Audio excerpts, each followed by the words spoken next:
The girl suddenly realized that the swimming pool marked "For Women Only" was actually filled with men. Curious, she asked her father about it, but he sternly told her, "Women aren't allowed to swim. It's improper." To distract her, he tried giving her a nickel to go buy a hot dog, but her answer was firm and powerful. I don't want to buy it. I want to win it.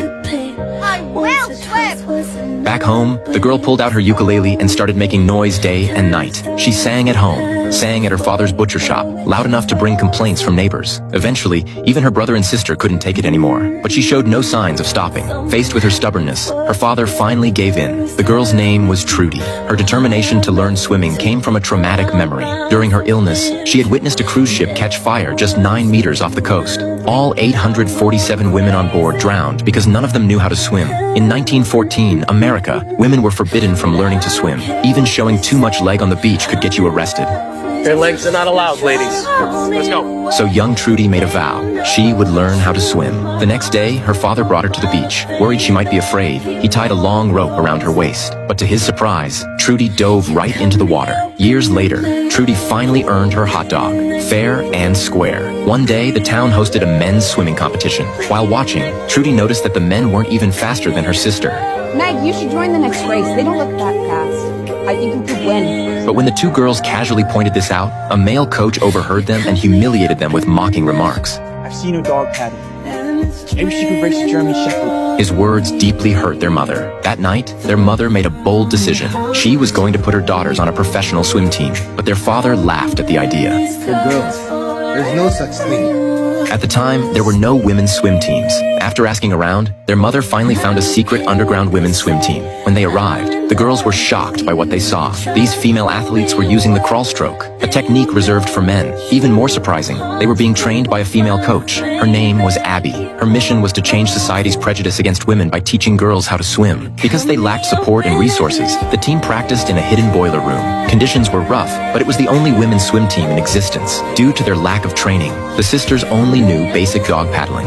After observing them, the coach decided to keep only the older sister, but their mother knew how much Trudy loved swimming. After persistent pleading, the coach agreed to give Trudy a chance, but under one condition. She had to fire up the boiler every day for the team. If Trudy helped out, she could use the pool after regular training hours. Trudy will help with the funds. Without hesitation, their mother accepted the deal. From that day on, Trudy spent every free moment in the water, practicing tirelessly. One day, the coach secured an opportunity for the girls to compete against a world champion swimmer from Australia. Trudy was selected to represent the team, but at the starting dive, she slipped, immediately falling behind the other swimmers. Despite the setback, Trudy stayed calm. As the race progressed and other competitors began to lose stamina, something unexpected happened. On the final lap, the audience gasped. Trudy, once dead last, had surged into second place. Against all odds, the least favored swimmer came from behind and won the race. After that, Trudy's life completely changed. She collected trophy after trophy and even broke national swimming records. Soon, the head of the National Olympic Committee approached Trudy. He wanted her to represent the country in the 8th Olympic Games in Paris. But once she set out, Trudy once again faced gender discrimination. On the ship, training facilities were only available to the male athletes. Their coach even forbade the girls from exercising on deck and restricted their movements within the ship. When questioned, the coach insisted it was for their own safety. By the time competition day arrived, the girls hadn't touched water in 3 weeks. Unsurprisingly, Trudy couldn't perform at her best. She finished in 3rd place. When they returned home, the crowd cheered wildly for the boys who had brought glory to the nation. But Trudy returned to her hometown alone, unnoticed. At home, her father boxed up all her trophies. Trudy knew her swimming career was over. To her shock, during the short month she had been away, her father had arranged for her sister to marry a man she had never even met. Trudy believed her sister shouldn't have given in, and she blamed herself for not winning the gold. If she had, maybe things would have turned out differently, but her sister's words snapped her back to reality. Do you think people around here care if you win or lose? 2 girls from the butcher shop? We can't win. People, they don't want us to be heroes. They don't want us to be anything.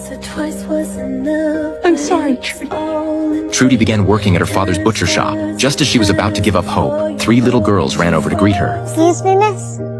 Are you Trudy? Yes?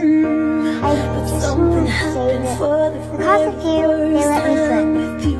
My heart melts into the ground. One day, I want to be just like you. In that moment, something inside Trudy was stirred. Her efforts hadn't been meaningless. A new fire lit inside her, and this time, she had a goal far greater than the Olympics. One day at the movie theater, Trudy saw a challenge the entire country was talking about: swimming across the 21-mile English Channel. It was an incredibly difficult feat. Many had tried, but only 5 had succeeded, and all of them were men. To Trudy, this wasn't just a chance to prove herself. It was a chance to break the boundaries of gender. That night, Trudy announced a decision that would change the future of women in sports. I've decided to swim the English Channel.